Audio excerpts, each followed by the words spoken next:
धन्यवाद देना चाहता हूं राजेंद्र सोनी जी साहब को कि वो देश पर आए और अपने नारी भारत पेश करें।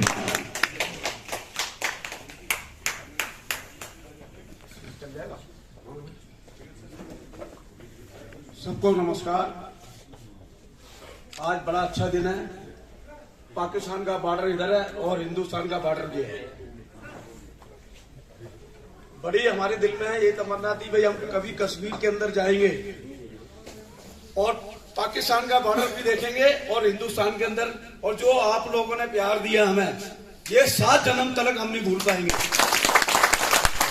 7 जन्म तक आप लोगों को याद रखेंगे। आपने इतना प्यार दिया। ये नया कश्मीर चला है भारत का। अब नए कश्मीर की तरफ हम चल पड़े हैं और जितना मैं अपने यूनियन की तरफ से जितना धन्यवाद आप लोगों को करना चाहता हूं, और चेयरमैन साहब का, जावेद साहब का, और ये खान साहब बैठे हैं, ये सब वो लोग हैं जो आपके लिए काम कर रहे हैं। ये इनको गुड्डा गुड्डी वाला खेल मत समझना, मैं बता दूं आपको क्लियर। ये आपके हित के लिए भी दिल्ली तक गए हैं भाई इनका कुछ काम हो जाए। ये वो लोग हैं काम करके दिखाने वाले हैं। 40-45 साल हो गए, मुझे तो पता है यहाँ का। कई लोग काम करवा के राजी नहीं है यहाँ पे। अब जो पीछे जावेद साहब गए या चेयरमैन साहब गए, आपको शायद पता भी नहीं होगा, प्रधानमंत्री कार्यालय तक गए थे ये लोग। किसके लिए गए थे? ये आप लोगों के लिए। एक बार चेयरमैन साहब कहाँ गए हमारे? अरे चलो आएंगे जब कर दूंगा। अब दूसरी बात ये है, ये बाबा साहब बैठे हैं हमारे बीच में। ये जो फेडरेशन बनी है उनके राष्ट्रीय अध्यक्ष हैं, इनके लिए भी एक बारी आप तालियां बजा दो। ये बंबई से, पूना से इधर आए हैं आपके लिए, पटना से आए हैं, गिल साहब हैं, राजस्थान से आए हैं, सूरज जी हैं, और क्या नाम है, आनंद कामले साहब है। एक बारी जरा खड़े हो जाए। और दिल्ली के लोग भी हैं हमारे बीच में, सूर साहब। ये लोग वो लोग हैं, ये खत्म है भारतीय ट्रेड यूनियन की। अगर यदि ये तुम्हारे साथ चल पड़े ना, समझ लेना भारत के अंदर सबसे बड़ा संगठन आपके साथ खड़ा हो गया। मेरा 10-12 सालों से यहाँ पे आना जाना रहता था। जावेद साहब है, ये है चेयरमैन साहब। अब एक बारी पहले मैं सब लोगों से, कश्मीर के लोगों से कहूंगा, चेयरमैन साहब के लिए और जावेद साहब के लिए, इनके लिए तालियां बजा के इन्होंने इतना प्यार दिया, इतना हमें बुलाया। 4-5 दिन से हमारे को दिखाए जा रहे हैं ये कश्मीर देखो। जब भी मैं आज नारा दे रहा हूं, अब ये नया कश्मीर है, नया भारत, नया कश्मीर। ठीक है जी जावेद साहब? हाँ जी चेयरमैन साहब बोलो तो सही। मिठाई खाइए नहीं क्या? हम खिलाएंगे आज आपको मिठाई। कभी कभी है ना कुछ ब्रेक भी लगनी चाहिए। ब्रेकों वाला तो काम नहीं है। मेरा ये कहने का मतलब है, ये वो लोग हैं जो तुम्हारे लिए आए हैं। कोई हैदराबाद से आया है, कोई पटना से आया है, कोई त्रिपुरा से आया था। इतनी दूर दूर से लोग आए हैं। किस लिए आए हैं? ये इसलिए आए हैं आप लोगों को काम हुए। कई स्टेटों के अंदर वेलफेयर बोर्ड हम लोगों ने लागू करा दिया है। ये बाबा साहब बैठे पिछले 20 साल से लड़ रहे थे वहां पे महाराष्ट्र सरकार से। अभी अभी खबर मिली है कल ही, कहते महाराष्ट्र के अंदर भी वेलफेयर बोर्ड की घोषणा हो गई है।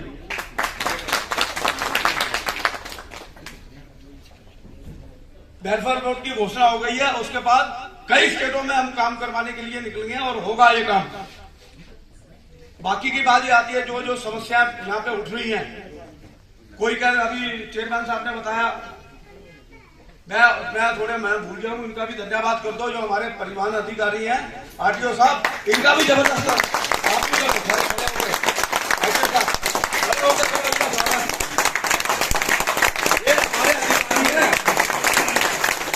इन्हीं से तो हमने काम लेना है।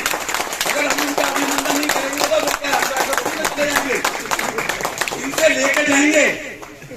इतनी यूनियन आई है ना आज, आरटीओ साहब हमारे को कुछ ना कुछ दे के जाएंगे आपको। ये मैं बता रहा हूँ, बात करके बजाओ। अब ये जैसे नई नई समस्या पैदा हो रही है भाई, परमिट 1 किलोमीटर जाएगी गाड़ी, उसको उधर नहीं मिलेगा, उसको नहीं मिलेगा। ये तो गलत कानून है। इसका आरटीओ साहब इसका जरूर ये रास्ता निकाल देंगे, यह मैं पूरे विश्वास के साथ कह रहा हूं।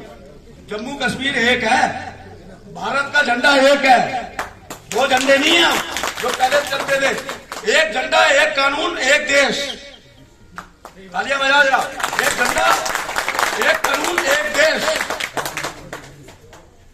और मैं दूसरी बात बता देता हूं, जो फिटनेस का है यहाँ मामला, फिटनेस का तो मेरे को बड़े लंबे से समय पता था। वो अपने आंचल जी थे बेचारे, दुनिया के अंदर नहीं रहे, वो बता दे कहते। वो जावेद साहब ने बताया, चेयरमैन साहब ने, आरटीओ साहब, पूरे हिंदुस्तान के अंदर 6 महीने की कई फिटनेस नहीं मिलती। कम से कम साल की तो दे दो उनको, ये सारी जिंदगी याद रखेंगे। कोई आरटीओ साहब आए थे हमारे बीच में, एक आपकी कलम चलेगी, इनका भला हो जाएगा। और वो ग्रीन टैक्स का मामला है, वो 8,000 रुपए और 14,000 रुपए बस के, ये भी हटना चाहिए। हटना चाहिए कि नहीं हटना चाहिए? ये सारे ऐसे होते हैं जो आपके जुड़े हुए हैं, जमीन से जुड़े हुए। अगर प्रशासन के पास ये पहुंचाएंगे बात, उस पर से ऑर्डर हो जाएंगे, ये मैं पूरे विश्वास के साथ कह रहा हूं। अगर बाई चांस कोई अड़चन आती है इसमें, तो फिर हमारे पास दूसरा रास्ता भी है।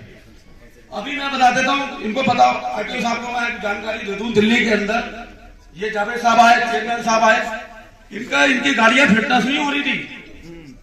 फिर इन्होंने, चेयरमैन साहब ने, जावेद साहब ने मेरे साथ जाके प्रधानमंत्री कार्यालय तक गए। उसके बाद आदरणीय नितिन गडकरी जी से हमने मीटिंग करी।